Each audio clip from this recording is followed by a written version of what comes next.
ఇక్కడ ఒక దుర్మార్గమైన పాలన ఉంది. అది పాపాల పెద్దిరెడ్డి.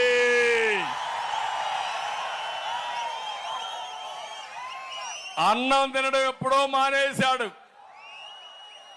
ఉదయం ఇసుకే అల్పాహారం ఇతనికి, మధ్యాహ్న భోజనం మైన్స్ ఇతనికి, రాత్రి డిన్నరు ఇరిగేషన్ ప్రాజెక్టులు ఇతనికి. ఏం తమ్ముళ్ళు అర్థమైందా మీకని అడుగుతున్నా. ఇది వాస్తవనా కాదా అని మిమ్మల్ని అడుగుతున్నా. ఈ పార్లమెంట్ లో మీరు చూస్తే కొడుకు ఎంపీ, ఆయన మంత్రి, పుంగనూరు ఎమ్మెల్యే, వీళ్ళ అబ్బ సొమ్మైనట్టు తంబళ్లపల్లిలో కూడా వీళ్ళే ఎమ్మెల్యే. అంటే ఈ యొక్క అన్నమయ్య జిల్లా రాసిచ్చారా మీరంతా కలిసి పౌరపాటర్ని?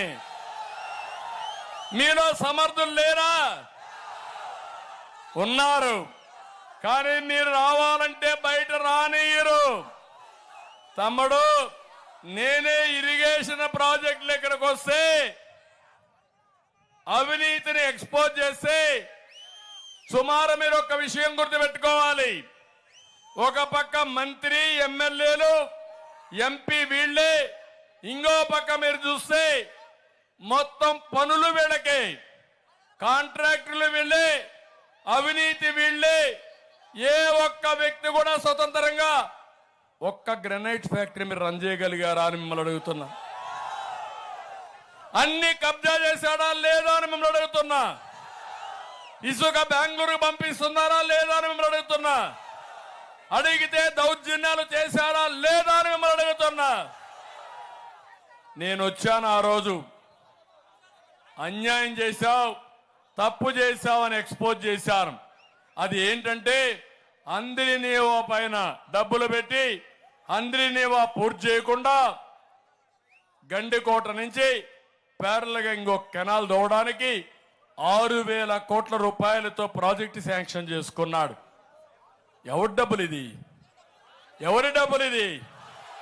మీ డబ్బులోనే కాదా? మీరు కట్టే పనులోనే కాదా?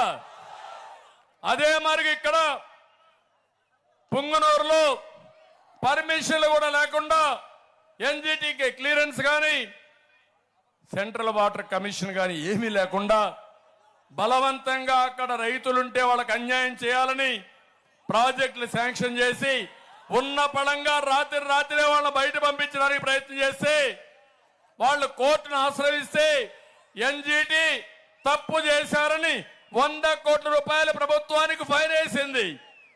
25,000 కోట్ల రూపాయలు, 25 కోట్ల రూపాయలు కట్టారు. నేను అడుగుతున్నా మిమ్మల్ని, ఉన్న పళంగా మీ ఇల్లు కూల్చేస్తే మీరు ఒప్పుకుంటారా తమ్ముళ్ళు అని మిమ్మల్ని అడుగుతున్నా. ఈ దేశంలో చట్టం ఉందా లేదా? ప్రజాస్వామ్య దేశం ఉన్నా కాదా? ఏదైనా కానీ ప్రభుత్వ అవసరానికి భూమి కావాలన్నా ఇంకోటి కావాలన్నా మీకు నోటీస్ ఇవ్వాలన్నా లేదా?